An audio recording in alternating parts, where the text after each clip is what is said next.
Prezados irmãos, a minha esposa costuma dizer que o tempo passa demasiado rápido e já cá estamos no final de mais um ano, não é? Este será o último sábado de 2024 e rapidamente se aproxima então o novo ano de 2025. Durante estas últimas semanas eu tinha estado a pensar do que é que eu vou falar hoje. E, para ser sincero com os irmãos, estava um pouco renitente em apresentar este tema hoje. Normalmente, no último sábado do ano, faz-se talvez uma de duas coisas, ou uma revisão, não é, de como foi o ano, ou então uma resolução para um novo ano, certo? Hoje queria fazer estas duas coisas, mas um bocadinho diferente. Não vou fazer uma revisão do último ano, mas vou fazer uma revisão dos últimos 2000 anos, pode ser? Mas tem um objetivo final. O objetivo final é nós, no final, tentarmos fazer um compromisso com o Senhor para o próximo ano. Normalmente, quando se fala em resoluções para o novo ano, tem-se aquela ideia de que, normalmente, as resoluções, ao fim das primeiras semanas, lá se vão as resoluções. Mas eu queria vos dizer que não é sempre assim. Eu fiz uma resolução de novo ano em 2011, já vai há algum tempinho, certo? Que dura até hoje. E mudou a minha vida completamente. E era sobre isso que eu queria falar convosco. Mas antes de chegarmos lá, vamos fazer uma viagem pelos últimos 2000 anos. Nós vamos falar de história. Aqueles que gostam de história, se calhar vão gostar, não é? Os que não gostam de história, se calhar vai ser um bocadinho aborrecido. Está bem? Mas tentem acompanhar, porque eu prometo que a conclusão que nós vamos chegar é que é importante. E então o que é que nós vamos fazer? Nós vamos fazer uma viagem na história das doutrinas. Está bem? Últimos 2000 anos aconteceu muita coisa na igreja cristã. Havia doutrinas na igreja primitiva que foram o quê? Foram-se esquecidas, desviadas, perdidas, proibidas, mas depois foram redescobertas, certo? Sabem isto, certo? Ok, então nós vamos estudar muito rapidamente, só assim ao de leve, não se assustem, 17 doutrinas. Ok? Tenho 2 minutos para cada uma. E vamos ver rapidamente o quê? Como é que ela foi perdida e como é que ela foi recuperada. Para, no final, chegarmos a uma conclusão que eu acho que é bastante importante. Ora, vamos lá ver se isto funciona.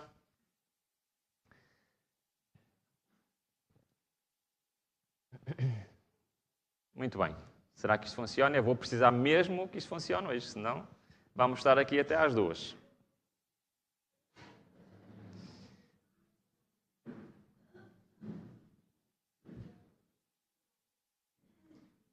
Ok, está a funcionar. Ok, então, o cristianismo, ao longo dos anos, foi-se dividindo. Sabem porquê que se foi dividindo? Por questões que é? Doutrinárias, certo? Questões doutrinárias. A primeira divisão foi logo no século V, que representa aqui embaixo a Igreja do Oriente. Não temos tempo para entrar nesse pormenor. Houve uma outra divisão bem grande que resultou nas igrejas ortodoxas, mas hoje isto é como se divide o cristianismo. São cerca de 2,6 mil milhões de pessoas, é a maior religião do mundo. O cristianismo é a maior religião do mundo. E por isso, quando vos perguntarem qual é a vossa religião, o que é que vocês respondem? Somos cristãos. Ok?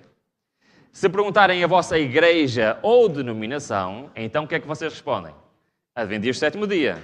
Mas a nossa religião é o cristianismo. O catolicismo representa cerca de metade dos cristãos, 1,3 mil milhões de pessoas. O protestantismo, cerca de 1.000 milhões de pessoas. A ortodoxia bizantina, 220 milhões de pessoas. A ortodoxia oriental, 62 milhões. Restauracionismo antitrinitário, que segundo os estudiosos da história das doutrinas, não consideram eles como protestantes. Então há uma secção à parte. Basicamente, aqui inclui-se os Mormons e os Testemunhas de Jeová, ok? dentro deste restauracionismo antitrinitário. E depois temos as igrejas do Oriente, que já vêm lá do V século, da divisão que houve. Eu vou-me focar no protestantismo. Dentro do protestantismo está dividido a meio entre o protestantismo histórico, são cerca de 500 milhões de membros, e o protestantismo moderno. O que é que separa estes dois grupos? É que o protestantismo histórico resultou de diferenças doutrinárias ao longo da história, que foram criando novas denominações, enquanto o protestantismo moderno não é tanto as questões doutrinárias, mas sim o relacionamento que se tem com Deus. Perceberam? Sim? Portanto, histórico eram as questões doutrinárias, o moderno é a maneira como se celebra, a maneira como se relaciona com Deus.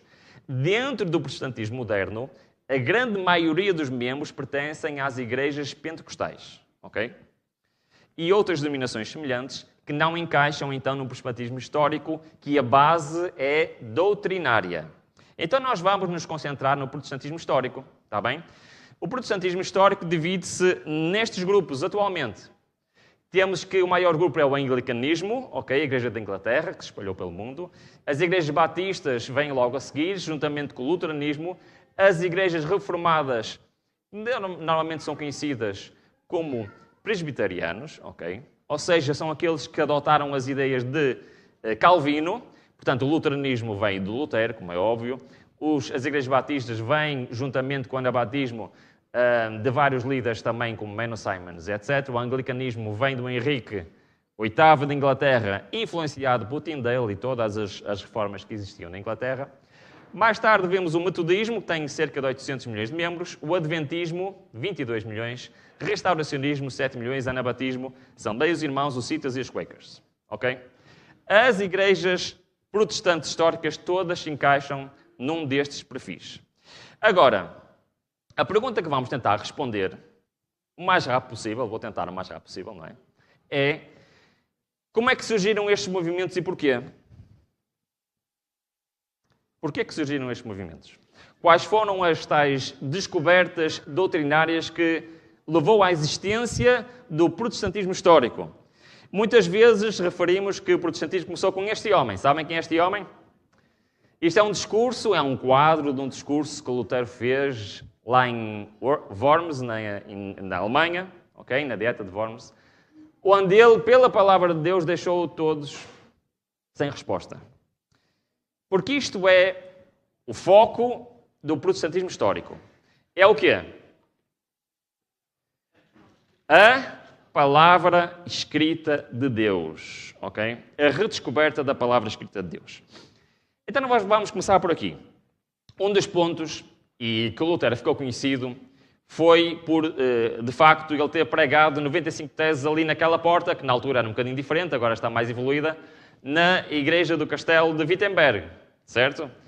E ele pregou lá 95 teses a falar contra as indulgências, ou seja, o facto da igreja, na altura, vender títulos.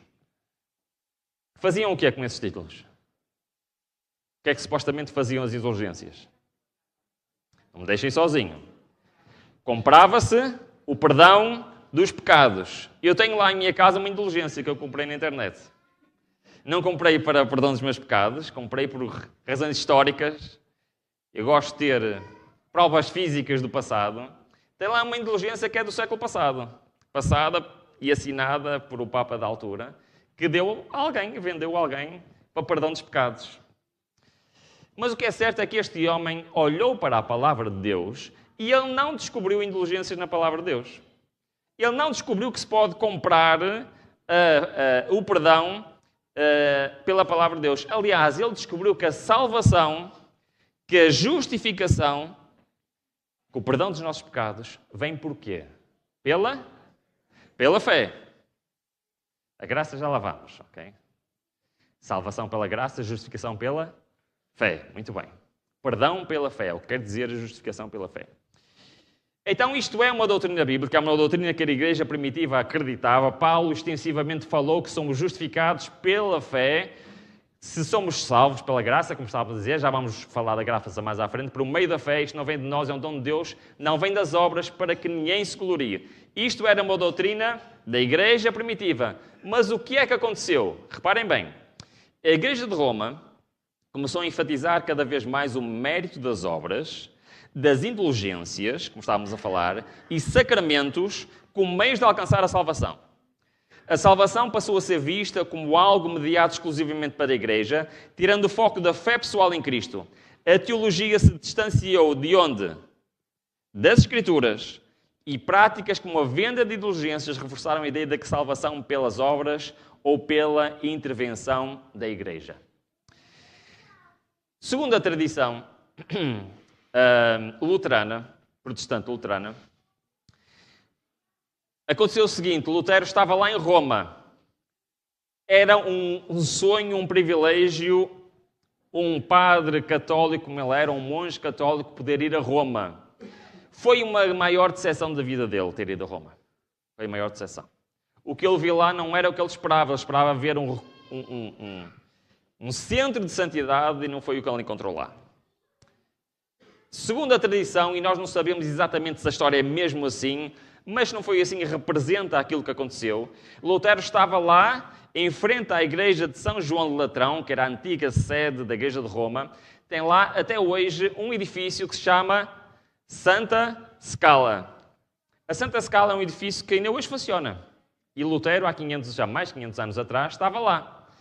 E o que é que ele estava lá para fazer? Aquilo que ainda hoje as pessoas vão lá fazer. Subir uma escada de joelhos. Sabiam? Tem lá uma escadaria, desde o tempo de Constantino, okay? Foi trazida pela mãe de Constantino, pela Helena, e ela foi colocada lá. E até hoje, cristãos de todo o mundo vêm de propósito a Roma para subir esta escada de joelhos. Sabem porquê? Sabem o que é que significa para um cristão católico subir a Santa Scala de joelhos? Significa o perdão de todos os pecados. Então Lutero, lá estava ele, a subir esta escada de joelhos. Só que Lutero tinha um problema, sabem qual era? É que ele descobriu, em dois locais diferentes, em duas fases diferentes da sua vida, uma Bíblia. E ele não só descobriu a Bíblia, como ele começou a estudar a Bíblia. E sabem o que acontece quando nós começamos a estudar a Bíblia? Eu digo-vos que é muito perigoso estudar a Bíblia. Porque a Bíblia transforma as pessoas. E era isto que estava a acontecer na vida de Lutero. E quando ele estava a subir as escadas, qual foi o versículo que lhe veio à mente? Romanos 1,17, que diz assim: mas o justo viverá pela fé. Este homem queria a todo custo ser salvo. Sabem o que é que ele fazia? Ele autoflagelava-se. Chicoteava-se ele próprio. Ele dormia no chão numa cela vazia. E ele fazia todos os sacrifícios possíveis e imaginários à busca do perdão, à busca da santificação, à busca de a reconciliação com Deus. Sabem que ele nunca encontrou até este dia. E neste dia, lá naquelas escadas, na sua mente, o que é que ele ouviu? O justo viverá pela fé. E ele levantou-se. Foi-se embora de Roma. E a sua vida nunca mais foi igual. E ele dedicou toda a sua vida a pregar a palavra de Deus e a ensinar que não há nada que eu possa fazer para merecer ser perdoado. E que o perdão dos pecados é pela fé em Cristo Jesus. Isto é muito interessante porque Romanos, reparem o que é que diz, como está escrito. Está escrito onde? Paulo disse, não é? Está escrito, o justo viverá pela fé. A minha pergunta para vocês é, está escrito onde? Pois é, Paulo também conhecia bem as Escrituras. Está escrito em Abacuque 2,4 que diz, o justo pela sua fé viverá. Isto é uma doutrina transversal e por isso eu queria destacar nesta doutrina exatamente Martinho Lutero. Foi um homem que se destacou na sola fide, um dos 5 pilares do protestantismo. Mas ele não foi o único. Todos estes líderes e reformadores protestantes. Desde o John Wycliffe, João Hus, Lutero, Zwingli, Tyndale, Calvino, Edwards, certeza que já ouviram falar algum destes nomes. Todos eles acreditavam na justificação pela fé. Ok. Como eu vos disse, nós vamos falar de 17. Eu não vou poder estar neste pormenor em todas as 17, nós estaremos aqui até às 2 da tarde. Por isso, algumas eu vou avançar rapidamente. Nas mais importantes, eu vou parar um pouco. Valdenses. Os valdenses foram um exemplo de uma outra doutrina. A doutrina do sacerdócio de todos os crentes. Alguém sabe o que é isto? O que é o sacerdócio de todos os crentes? É uma doutrina bíblica. Diz Pedro, vocês são a geração eleita, o sacerdócio real, nação santa, o povo adquirido. Diz-se em Apocalipse, nos fez reis e sacerdotes para Deus e seu Pai.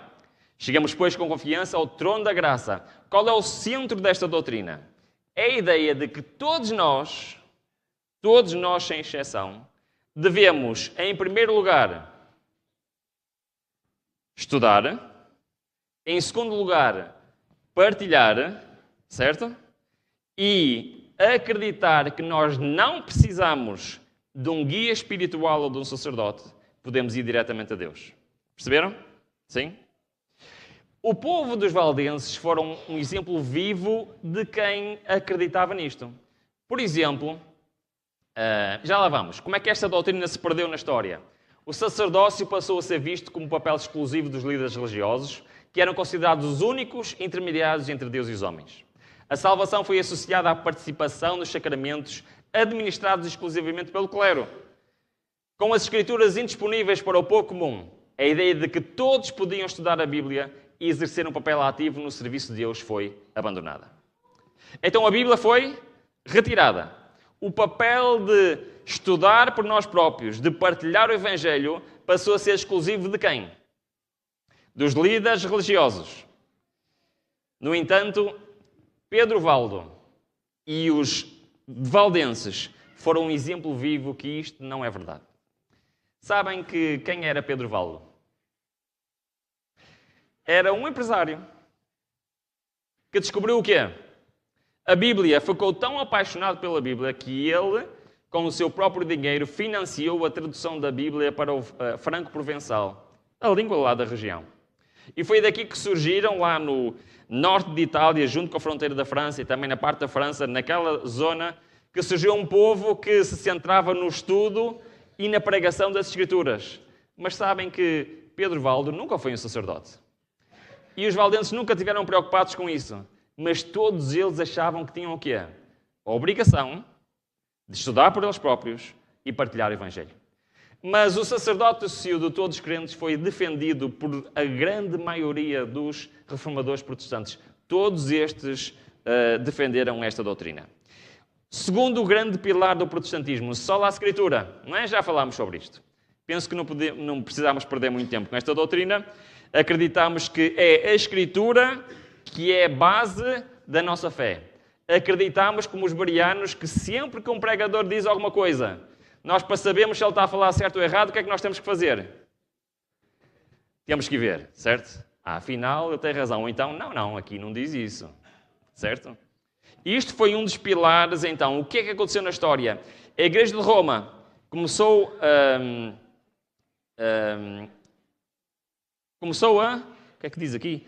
A dar uma autoridade superior às tradições eclesiásticas e aos decretos papais acima das Escrituras.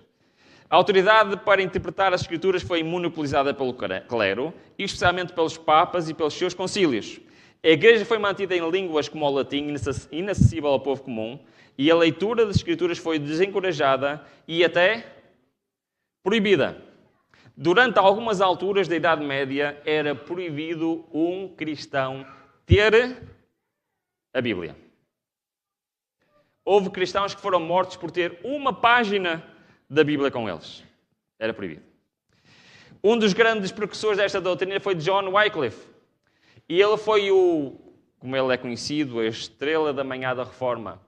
Foi ele que, pela primeira vez, traduziu a Escritura para uma língua mais, digamos assim, universal, para o inglês. E foi ele que, juntamente com todos estes, dedicaram a sua vida a pôr a Bíblia nas mãos das pessoas. A traduzir a Bíblia para que o seu povo, o seu país, pudesse ter acesso às Escrituras. John Wycliffe na Inglaterra, Jacques Lefebvre na França, Lutero na Alemanha. A tradução da Bíblia do Lutero uniformizou o alemão e tornou o alemão a língua que é hoje. Olav Petri na Suécia, Tyndale na Inglaterra, a herança algum tempo depois do Wycliffe. Já ouviram falar da Bíblia King James? É uma excelente tradução da Bíblia. Sabiam que 70% da Bíblia King James é baseada na tradução do Tyndale? Ele foi o grande precursor depois da Bíblia mais tarde que foi escrita, King James. Hans Townsend na Dinamarca e... quem?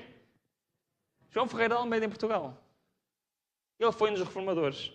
Sabem qual era a denominação cristã de João Ferreira de Almeida? Igreja Reformada Holandesa. Ele em jovem se batizou nessa igreja. E qual foi o foco dele desde muito jovem? Sabem qual foi? Ter a Bíblia em português, para que os portugueses pudessem ter acesso a quê? É verdade. Foi uma das pessoas mais influentes na história de Portugal. Solos Cristos, outra base do protestantismo. Só Cristo. Só Cristo é o quê? O nosso mediador. O que é que aconteceu na história? Com o tempo, o clero passou a ocupar um papel de intermediário entre Deus e os homens. Começou a haver veneração das relíquias, intercessão dos santos, culto a Maria. Começaram-se a afastar o foco de Cristo como o único mediador. Foi introduzida a ideia que a salvação dependia dos méritos das obras, das indulgências, participação dos sacramentos, em vez de ser um dom concedido exclusivamente por quem? Cristo. Isto foi outro foco do movimento protestante. Queria destacar aqui João Hus, lá na República Checa, que dedicou grande parte do seu ministério a pregar exatamente isto, só Cristo. Mas este foi um foco também transversal a todo o cristianismo. Eu queria vos dizer que estas doutrinas que nós tivemos a ver até agora, sim, muito rapidamente, não é? Nós estamos a fazer aqui um quadro geral com o objetivo de tirar uma conclusão, daqui a bocadinho, está bem? Mas estas são mais ou menos transversais ao protestantismo. No entanto, não existe só uma igreja protestante. Nós já vimos, existem vários grupos de protestantes que se dividem por quê? Por diferenças doutrinárias. A primeira diferença doutrinária dentro do protestantismo, logo no século XVI, foi esta: a Santa Ceia. Não sei se vocês sabem, mas o cristianismo adotou, durante o período medieval, uma doutrina chamada, tem nome difícil, está bem? Transubstanciação. Transubstanciação quer dizer literalmente que na Santa Ceia o pão e o vinho se transformam literalmente em Cristo. E que as pessoas literalmente estão a comer Cristo e literalmente a beber o sangue de Cristo. Isto é um bocado estranho, não é o que eu estou a dizer? Mas é essa a crença medieval. E os reformadores disseram, isto não faz sentido nenhum. A Bíblia não fala disso. Aliás, o que é que a Bíblia fala? Fazei isso em memória de mim. Portanto, é que é algo que relembra alguma coisa. Não é literalmente o corpo de Cristo ou o sangue de Cristo. Aliás, na igreja primitiva era isso que eles acreditavam, que eram símbolos. Não há referência à transubstanciação. De onde é que vêm estas ideias? E agora aqui começa a ser mais importante, está bem? O pensamento grego e as teorias filosóficas, especialmente de Aristóteles, começaram a moldar a teologia da igreja. E este foi um dos pontos. Este conceito de substância foi introduzido para tentar explicar a transubstanciação. E a Igreja Católica Romana consolidou a doutrina da transubstanciação quando? Em 1215, no Concílio IV de Latrão, afirmando que apenas, agora reparem aqui, qual é a diferença? O que é que interessa de eu acreditar que o corpo de Cristo está exatamente lá nos elementos, ou seja, no pão e vinho, ou que é apenas um símbolo? Reparem no que é que isto quer dizer. Afirmando que apenas o clero, os sacerdotes, tinham o poder de fazer o quê? Transformar o pão e o vinho em quê? No literal corpo de Cristo. Ou seja, criando uma dependência da igreja para a mediação da salvação. Perceberam? Sim ou não? Por isso, se é um símbolo, não é preciso o quê? A autoridade do sacerdote para trazer a salvação por Cristo. Percebem? Então isto faz toda a diferença. Mas como eu vos estava a dizer isto, eu queria destacar aqui este homem, o Rico Zwinglio, foi o grande reformador que lutou pelo fim da transubstanciação. Ora, aqui começam as diferenças. Porque Zwinglio e Lutero foram reformadores em simultâneo, um na Alemanha e um na Suíça. E eles encontraram-se, porquê? Para unir os esforços, certo? E eles estiveram a debater as doutrinas bíblicas e encontraram um terreno comum em tantas coisas. Mas houve uma doutrina que eles não deu para se juntarem. Sabem qual foi? A transubstanciação. Lutero lutava ainda um bocadinho com esta doutrina, mas Zwinglio não se juntou a Lutero por causa desta doutrina e seguiram, digamos assim, caminhos de reforma diferentes. Mas o Zwinglio não estava sozinho. Wycliffe, Lefebvre, Hus, Tyndale, Menno Simons, João Knox e muitos outros acreditavam que a Santa Ceia é apenas um símbolo. Outro, o matrimónio dos sacerdotes. O que é que estamos a falar do celibato? Isto é um conceito bíblico, o celibato? Não. Há algum problema em alguém fazer celibato? Em decidir ficar solteiro e dedicar-se ao Evangelho? Há algum problema? Então qual é o problema do celibato? É ser obrigatório. Perceberam? Paulo é um exemplo de celibato, sim ou não? Sim. Pedro é um exemplo de celibato, sim ou não? Não. Porquê? Porque o Pedro era casado e levava a sua esposa nas suas visitas. Então, realmente é isto que a Bíblia diz. Aliás, diz que um bispo seja irrepreensível e praticando celibato. É o que diz? Não. Diz marido de uma mulher. De onde é que vêm estas ideias? O ascetismo foi algo que começou a ser criado dentro do cristianismo logo no quarto, quinto século. O que era isto? Era que as pessoas começaram a ter uma ideia de que o cristianismo estava a ser corrompido. Certo? Estava ou não? Estava. Então qual foi a ideia de alguns cristãos? Vamos nos isolar, criar umas comunidades isoladas para vivermos longe do mundo, para não sermos contaminados. Então esses locais passaram a ser chamados de mosteiros. Ok? Então começou a surgir a ideia que essas pessoas eram espiritualmente superiores aos outros cristãos que não viviam nos mosteiros. E este é o ascetismo, que enfatizava o quê? A renúncia dos prazeres terrenos, como uma forma de alcançar maior espiritualidade. E no quarto século, o celibato começou a ser considerado uma maneira de espiritual superior a quem não era. Mas só no século XII, em 1123 e mais tarde em 1134, tornou-se obrigatório, pela lei eclesiástica, o casamento dos sacerdotes. Grandes reformadores lutaram contra isto. Queria destacar Olavo Petri, que se casou em 1525, para mostrar claramente que os sacerdotes, que ele era um sacerdote, podiam se casar. Mas todos estes líderes da Reforma Protestante, todos estes se casaram. O primeiro sacerdote, na realidade, a casar-se em 1522 foi o Rico Zwinglio. Em 1525 foi o Martinho Lutero e o Olavo Petri. Todos eles acreditavam que era melhor não existir celibato obrigatório e, para provar o seu ponto, todos eles casaram. Martinho Lutero com a nossa amiga Catarina Van Bora, que foi um auxiliar fundamental para Martinho Lutero. Eu vou avançar agora um bocadinho mais rápido, está bem, senão não chegamos ao fim, porque o que interessa é chegarmos ao fim. Mas esta próxima doutrina é aquela que eu considero das mais importantes na história do cristianismo. E vocês já vão ver porque há duas doutrinas que são muito importantes e guardei-as aqui um bocadinho mais para o fim. Esta doutrina é a imortalidade condicional. Que nome difícil, não é? E vem em oposição a uma outra doutrina que é a imortalidade da alma. E eu acho extraordinário esta doutrina porque a Bíblia diz o seguinte, em 1 Timóteo: o único que tem imortalidade é quem? Já me deixaram aqui sozinhos, não é?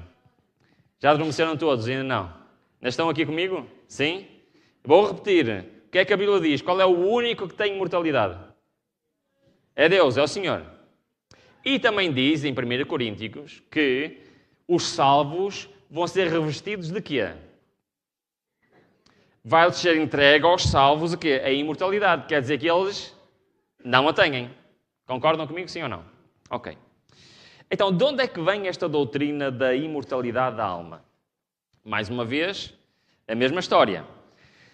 A doutrina da imortalidade condicional foi amplamente defendida pelos pais da Igreja. Por exemplo, Clemente de Roma, Inácio, Justino Mártir, etc. Eles ensinavam que a imortalidade é um dom concedido aos justos na ressurreição, enquanto os ímpios enfrentam a destruição. Contudo, e bom começar a reparar um padrão, não é? As influências filosóficas gregas, especialmente do platonismo introduzidas por Clemente de Alexandria e Orígenes, popularizaram a ideia da imortalidade da alma. Após Orígenes, os seguintes passaram a defender a teoria platónica da imortalidade da alma no cristianismo. Tertuliano, Cipriano de Cartago, Ambrósio de Milão, Cristóstomo e Agostinho. E foi este último, já no V século, Agostinho, que fez o quê? Que consolidou esta doutrina como padrão na Igreja. Apesar de quê? Apesar de grupos como os valdenses, reformadores como Wycliffe, Hus, Tyndale, Lutero, todos rejeitaram esta doutrina e defenderam a mortalidade da alma até à ressurreição. Então já estamos aqui a ver que algumas doutrinas foram mudadas não pela própria Igreja, mas por ideias que vieram de onde? Do paganismo, da filosofia grega. E esta foi uma delas. Um dos maiores defensores da imortalidade condicional foi o William Tyndale. Mas ele não foi o único. Todos estes, mesmo, e agora aqui aparece aqui no fim um reformador novo, não é? Muitas vezes é posto como cientista, mas ele escreveu mais sobre religião do que ciência. Ok? Nunca foi um sacerdote, mas Isaac Newton foi um grande defensor da imortalidade condicional.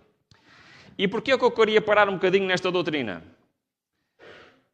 Porque por mais estranho que pareça, reparem, o pai do luteranismo, os precursores do anglicanismo, o pai do anabatismo e mais tarde das igrejas batistas, o pai dos hussitas, os grandes líderes da reforma protestante acreditavam na imortalidade condicional. Não acreditavam na quê? Na imortalidade da alma. Mas hoje, todo o protestantismo acredita na imortalidade da alma. E eu acho que isto é incrível. Sabem que os adventistas do sétimo dia estão praticamente sozinhos a acreditar que a alma não é imortal. E isso é muito estranho para mim. Porquê? Porque isto era uma doutrina central por toda a reforma protestante. E como vamos ver, esta doutrina e a outra que vamos ver mais à frente são as mais perseguidas até hoje dentro do protestantismo. E se é certo que a maior parte dos cristãos protestantes viraram as costas a esta doutrina, não há nenhuma hipótese de nós apagarmos a história de que os fundadores do protestantismo todos acreditavam na imortalidade condicional e não na imortalidade da alma. Vamos avançar? Sim? Mais uns minutinhos? Já estamos há quase meia hora. Certo? Ainda estão a aguentar? Ok, vamos lá. Estas vou avançar rápido. Mordomia cristã. A Bíblia apresenta como o cristão é um mordomo de Deus. Tudo pertence a Deus e nós temos a obrigação de quê? Nós próprios pertencemos a Deus, por isso devemos cuidar de nós próprios, cuidar das coisas que Deus nos deu, cuidar do nosso tempo, cuidar do nosso dinheiro, cuidar dos nossos dons e desenvolvê-los para a honra e glória de Deus. Isto foi uma ideia que se perdeu durante a Idade Média, não vamos estar aqui a perder muito tempo com esta doutrina, mas foi uma ideia que foi retomada pela história do das igrejas reformadas. Heinz Tausen, na Dinamarca, foi um grande defensor, mas não foi o único. Mais uma vez aqui o padrão, não é? Desde Lutero, Zwinglio, todos eles defendiam a mordomia dos cristãos. Agora, uma outra doutrina que dividiu a reforma protestante foi esta. O batismo dos crentes, sabiam? Foi dividido a reforma protestante por causa disto. A Bíblia apresenta-nos o quê? Que o batismo é algo fundamental na vida do cristão, sim ou não? Mas o que é que diz? Arrependei-vos e cada um de vós seja o quê? Batizado. E vemos inúmeros textos bíblicos que dizem que creram e então foram batizados. Então, Jesus foi batizado como adulto. Todos os batismos mencionados na Escritura envolvem pessoas que primeiro ouviram o Evangelho, aceitaram o Evangelho e depois foram batizados. Não existem exemplos bíblicos do batismo de quê? No entanto, por todo o cristianismo, surgiu a ideia que os bebés deviam ser batizados. Isto surgiu... Bom, eu vou avançar, penso que os irmãos conhecem mais ou menos, esta não é tão importante, mas Menno Simons foi um dos que mais lutou contra esta doutrina.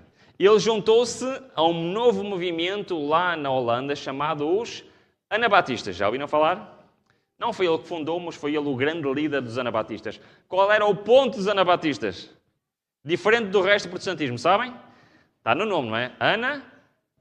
Anabatistas. Eles acreditavam que só se devia batizar o quê? Já vos perdi outra vez. Só se devia batizar quem cresce. Ou seja, as pessoas tinham que ter consciência do que estavam a fazer. É interessante que mais tarde esta ideia passou também para os batistas também acreditam nisto. E quem é que mais acredita nisto? Os adventistas. Mas sabem que, apesar de muitos dos líderes protestantes acreditarem nesta doutrina, hoje a maior parte do mundo cristão continua a batizar bebés. Avançando, soli deo gloria. Glória somente ao Deus. Foi mais uma das descobertas do protestantismo. O que é que isto significa? O que é que diz a Bíblia? Devemos adorar a quem só? E não devemos ter o quê? Imagens de escultura. É bíblico isto sim ou não? Isto foi uma das grandes lutas do cristianismo. Gostaria de destacar aqui, mais uma vez, desculpem lá, só parar aqui um bocadinho. Os cristãos primitivos recusavam-se a adorar imagens ou ídolos. Os cristãos primitivos foram mortos por não aceitar a idolatria. No entanto, as tradições pagãs foram aos poucos incorporadas e no segundo concílio de Niceia, em 787, foi declarado que venerar imagens não era idolatria, mas uma forma de honrar os santos e Deus. A Reforma, o que é que achou disto? Não. Calvino foi um dos grandes precursores de glória somente a Deus. Mas isto foi transversal ao cristianismo. Aliás, eu queria destacar aqui este senhor do lado esquerdo, o Andreas Karlstadt. Andreas Karlstadt e Lutero eram amigos. E o que é que ele fez lá na Alemanha? Sabem o que é que fez? Começou algo que depois se espalhou por todo o cristianismo. E eles, à medida que se iam convertendo às ideias da Reforma, o que é que eles iam fazendo às igrejas? Karlstadt andou por toda a Alemanha a fazer o quê? A retirar coisas das igrejas. O que é que ele retirou? As imagens de escultura. Todos os santos, todas as imagens da Virgem Maria foram todas retiradas. E é por isso que até hoje todo o protestantismo não tem imagens de escultura. Karlstadt foi um grande precursor disto mesmo. E a última dos 5 pilares, a sola gratia, que já falámos, não é? Que é realmente que a salvação é uma graça que vem de Deus e não podemos fazer nada para ser salvos. Karl Knox foi um dos grandes reformadores de sola gratia, mas foi transversal a todo o protestantismo e hoje é uma doutrina que os protestantes acreditam. E agora quero fazer uma pergunta. E o adventismo? Sim ou não? Sim.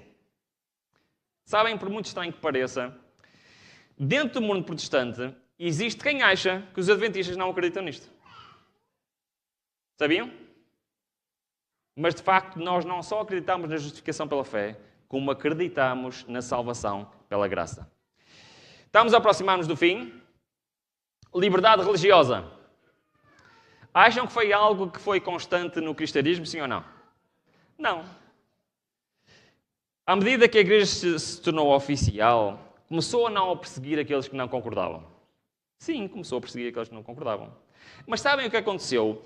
A reforma protestante levou, por exemplo, à formação do anglicanismo e do luteranismo, que eram igrejas protestantes. E sabem o que aconteceu nesses países? Essas igrejas tornaram-se igrejas do Estado. E quem discordava, sabem o que aconteceu? Eram perseguidos. E esses que eram perseguidos, nomeadamente os puritanos, eles fugiram para onde? Para os Estados Unidos. E formaram colónias protestantes nos Estados Unidos. Nessas colónias, sabem o que aconteceu? Quem não concordasse era perseguido. A história se repetiu ao longo do cristianismo. Não só no catolicismo, mas também no protestantismo. Os protestantes também se tornaram especialistas em perseguir quem não concordava com eles. Até que surgiu este homem. Já ouviram falar deste homem? Roger Williams. Ele foi um dos líderes dos puritanos, ok? E quando ele chegou lá, ele mandou muita gente para os Estados Unidos, formaram colónias. Quando ele chegou lá, ele era um líder religioso. Sabem o que aconteceu a ele? Foi expulso da sua própria comunidade por querer o quê? Liberdade religiosa. Por simplesmente defender que, no Estado, qualquer pessoa podia ter, como é que se diz? Podia ser funcionário público, independentemente da sua religião. Nós acreditamos nisto, sim ou não? Sim. Mas ele foi expulso e por pouco não morreu por causa disso. Até que ele fundou uma nova comunidade lá chamada Rhode Island. Irmãos, quando nós defendemos os princípios bíblicos é extraordinário. E já vou falar um bocadinho mais deles, já estamos quase na fase final. Este homem formou uma comunidade chamada Rhode Island, lá nos Estados Unidos, que tornou-se baseada em quê? Separação entre igreja e Estado. Baseada em liberdade civil, liberdade religiosa. Sabem o que aconteceu àquela comunidade? Tornou-se na comunidade mais próspera de todos os Estados Unidos. Ao ponto de influenciar o quê? A Constituição dos Estados Unidos é baseada nas crenças deste homem. Liberdade civil, liberdade religiosa. E fez os Estados Unidos o país que ele é hoje. Bom, falta-me, penso que 2 ou 3, mas há aqui uma que eu gostaria de destacar antes de avançar.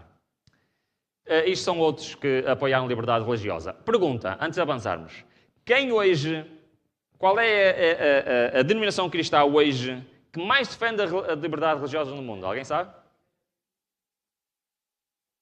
Não sabem, pois não? Sabem quem são os líderes das associações de liberdade religiosa nos vários países? São os Adventistas do Sétimo Dia. É verdade. Quem negocia com os governos as leis de liberdade religiosa são os Adventistas do Sétimo Dia, muitas vezes que dirigem as comissões. Na comunidade europeia também é verdade. Portanto, temos aqui a herança do amigo Roger Williams. Interpretação profeta historicista. O que é isto? Isto é muito importante. Isto perdeu-se ao longo da história. Na Bíblia fala que as profecias simbólicas retratam-se com a história. E também fala no princípio de ano. Já ouviram falar disto, certo? Já sim ou não? Isto era algo que a igreja primitiva acreditava, era algo que se perdeu. E de onde é que veio estas ideias diferentes? Veio teólogos como Orígenes.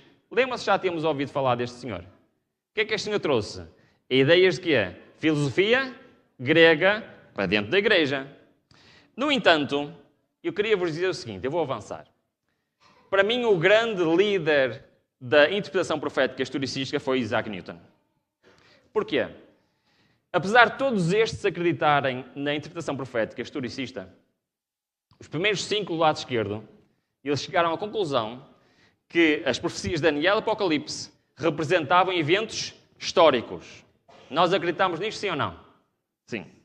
Mas o Isaac Newton fez uma coisa incrível. E ele trouxe o princípio dia-ano para o cristianismo. Porquê? Ele descobriu que a profecia das 70 semanas, que a profecia das 2.300 tardes e manhãs e a profecia dos 1.260 anos não eram dias, 1.260 dias, desculpem, não eram dias, mas eram o quê? Anos. Foi o Isaac Newton. E foi baseado nessas afirmações e nesses estudos de Isaac Newton que reformadores como o Guilherme Miller acabaram de fazer a interpretação profética, que ainda hoje é aquela que quem usa. E mais uma vez eu queria vos dizer o seguinte: dentro de todo o mundo cristão, os adventistas do sétimo dia estão sozinhos. São os únicos que acreditam na interpretação profética historicista. Todos os outros ou foram para a alegoria, ou para o preterismo, ou para o futurismo. No entanto, o que muitas pessoas esquecem é que não havia o protestantismo sem interpretação profética historicista. Porque foi através desse método que estes reformadores descobriram quem é que era na Bíblia Roma. Que era que é? Babilónia. E sem este método de interpretação, nós não conseguimos chegar a essa conclusão. E isto foi um ponto fundamental. Santificação. A doutrina de santificação foi trazida especialmente pelo John Wesley, mas todos estes líderes reformados acreditavam nisto. E, para terminar, temos duas doutrinas muito importantes. Segunda vinda, Guilherme Miller foi aquele que trouxe esta doutrina, que, mais uma vez, era transversal à reforma. E queria terminar com esta. O sábado. Vou avançar e vou pôr aqui. Vou contar uma história, pode ser? Tem mais 5 minutos? Ou já não? Vou contar uma história. Vocês sabiam que a igreja primitiva acreditava no sábado, guardava o sábado? Sabiam disso, não sabiam? Só que aconteceu uma coisa que é, logo no primeiro século, no dia da ressurreição, uma vez por ano, era celebrado a ressurreição de Cristo. Conhecem? Sim, certo? Na domingo de Páscoa judaico. Não é o domingo de Páscoa agora. É o domingo de Páscoa judaico. Era celebrado. Essa celebração começou, ao longo do primeiro e segundo século, começou a passar não apenas uma vez por ano, mas passou a ser o quê? Todos os domingos. Porque não sei se os irmãos se lembram, a igreja primitiva reuniam-se quantas vezes por semana?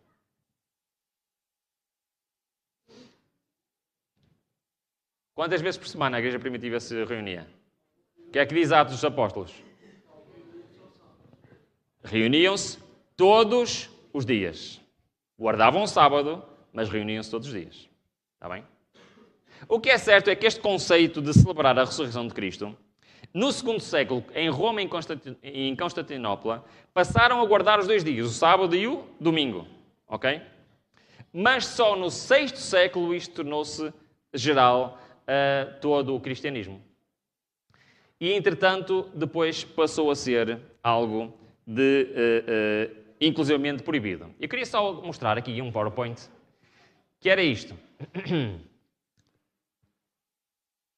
Este foi um documento que eu encontrei quando estava a procurar documentos dos Autos dos Mártires na Torre do Tombo. Encontrei este livro de 1921, que é um compêndio dos mártires da Torre do Tombo aqui de Portugal.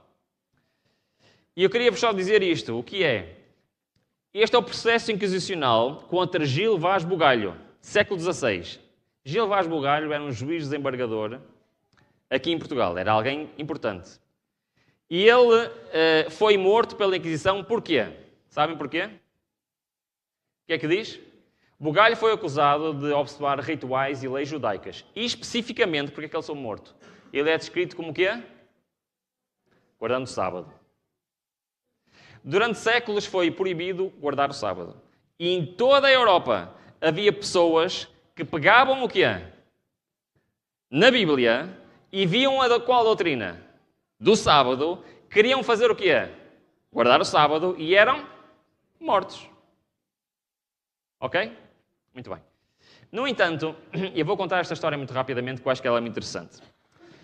O primeiro reformador a descobrir o sábado na Bíblia foi o Andrés Karlstadt. Lembram-se que falámos dele?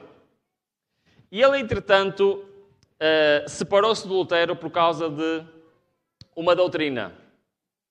Sabem qual foi essa doutrina? O sábado. As ideias que cá está depois chegaram aos líderes dos anabatistas. E Menno Simons, Andreas Fischer, Oswald Gleit eram líderes dos anabatistas, logo no início. E o que aconteceu? O Andreas Fischer e o Oswald Gleit, eles tornaram-se observadores do sábado. E eu estou a contar esta história porque ela é importante. O Menno Simons não se tornou guardador do sábado, mas escreveu várias vezes a apoiar os guardadores de sábado, a permitir guardadores de sábado dentro do movimento dos anabatistas e também a dizer que, pelo menos espiritualmente, se devia guardar o sábado. Ora, porquê é que isto é importante? Porque a partir do movimento dos anabatistas criou-se um outro movimento chamado os batistas. Onde? Na Inglaterra. Eles pegaram nas ideias dos anabatistas e formaram uma nova denominação chamada os batistas na Inglaterra. Peter Chamberlain era um dos líderes da Igreja Batista. E o que é que ele fez em 1642? Abriu a primeira igreja batista do sétimo dia. Porque ele foi buscar as ideias onde? Àqueles líderes anabatistas. Mais tarde, alguns dos seus membros emigraram para os Estados Unidos para formar a Igreja Batista do sétimo dia nos Estados Unidos. No entanto, eles foram tão perseguidos nos Estados Unidos que encontraram refúgio onde? Alguém sabe? Em Rhode Island. Roger Williams os acolheu.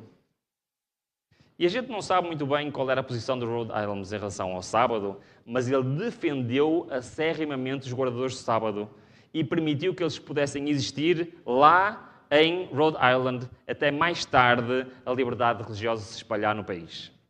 Porquê que isto é importante? No movimento adventista, quem foi o primeiro adventista, não adventista, primeiro adventista a aceitar o sábado? José Bates. De quem é que ele recebeu? De um líder millerita chamado Frederick Wheeler. Foi o primeiro a guardar o sábado no movimento millerita. E de quem é que o Frederick Wheeler recebeu? De uma mulher chamada Rachel Oakes. E ela era o quê? Batista do sétimo dia. Estão a perceber a ligação? Desde o século XV, começando pelos anabatistas, passando para a Inglaterra para os batistas do sétimo dia, passando para os Estados Unidos para os batistas do sétimo dia, esta mensagem chegou a quem?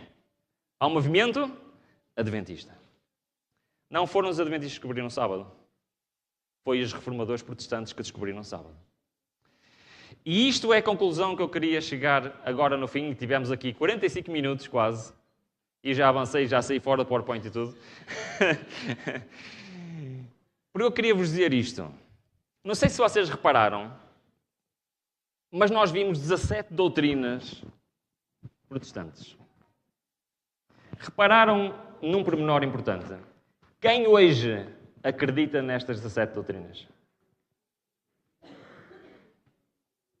A única denominação cristã que hoje acredita em todas estas 17 doutrinas é a Igreja Adventista do sétimo dia. Duas delas eu quero destacar, o sábado e a imortalidade da alma. Quase ninguém acredita nestas doutrinas, mas elas são doutrinas da Reforma Protestante. E porquê que eu vos estou a falar disso? Porque há um ponto comum em todos os reformadores que nós vimos. Eu quero vos dizer isto, que isto é muito importante. Há um ponto comum em todos estes homens que redescobriram verdades bíblicas. Sabem qual era? E eles eram homens que dedicavam o seu tempo a fazer o quê? A estudar a Bíblia. No ano 2011, no final do ano 2011, eu fiz um compromisso com Deus. Fiz uma resolução de novo ano para 2012. A resolução que eu fiz com Deus foi: eu quero deixar de lado o tempo que eu desperdiço em coisas que não têm jeito nenhum, nos vícios que eu tinha, e quero tentar começar a estudar a Palavra de Deus. Foi o compromisso que eu fiz com Deus, no final de 2011. E o ano 2012 começou. E sabem que Para mim, pegar neste livro e ler era a coisa mais difícil do mundo. Primeiro, porque eu tenho dificuldade com a leitura, não é? Dislexia. E um disléxico ler não é a coisa mais agradável do mundo. Segundo, porque eu não conseguia me concentrar no estudo da palavra de Deus. Mas o que é certo é que eu assumi um compromisso. E esse compromisso mudou radicalmente a minha vida até hoje. Eu quero vos dizer que esse compromisso fez com que hoje eu seja apaixonado por este livro, apaixonado pelas doutrinas bíblicas, apaixonado pela história da igreja, apaixonado pela história das doutrinas. E eu considero para mim que mais nada deste mundo me interessa, a não ser viver o Evangelho e partilhar o Evangelho. E eu queria terminar o culto de hoje a lançar este desafio para vocês. E porquê? Porque a Bíblia diz o seguinte: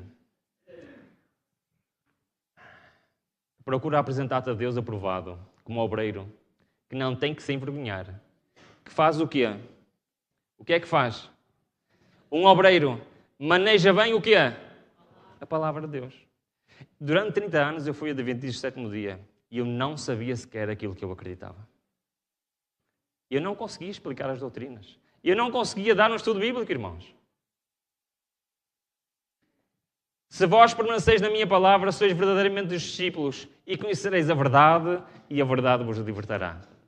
Todas estas 17 doutrinas que nós vimos foram redescobertas porque alguém decidiu pôr no seu coração fazer deste livro o seu companheiro. Alguém decidiu no seu coração pegar neste livro, abrir e dedicar a sua vida ao estudo do que aqui está. E reparou que aquilo que toda a gente acreditava não era de acordo com a palavra de Deus. E o movimento protestante, atrás do movimento protestante, foi o resultado de homens e mulheres que decidiram pôr a palavra do Senhor em primeiro lugar na sua vida. Não tínhamos coragem de dizer ao Senhor que não temos tempo. Se eu tenho tempo para estar 3 horas no telemóvel por dia, se eu tenho tempo de ver as telenovelas ou de saber as séries que existem, se eu tenho tempo para tantas coisas, como é que eu não tenho tempo para aquilo que é mais importante na vida do cristão, que mudou a vida de homens e mulheres do passado e que eu quero vos dizer que quer mudar a tua vida? O maior investimento que o cristão pode fazer é dedicar tempo com o Senhor. Dedicar tempo a abrir este livro, a estudar estas doutrinas maravilhosas. Passar tempo em comunhão com Deus. E eu garanto-te que a tua vida nunca mais será igual. E que o Senhor te pode usar para levar o Evangelho a este mundo. Amém.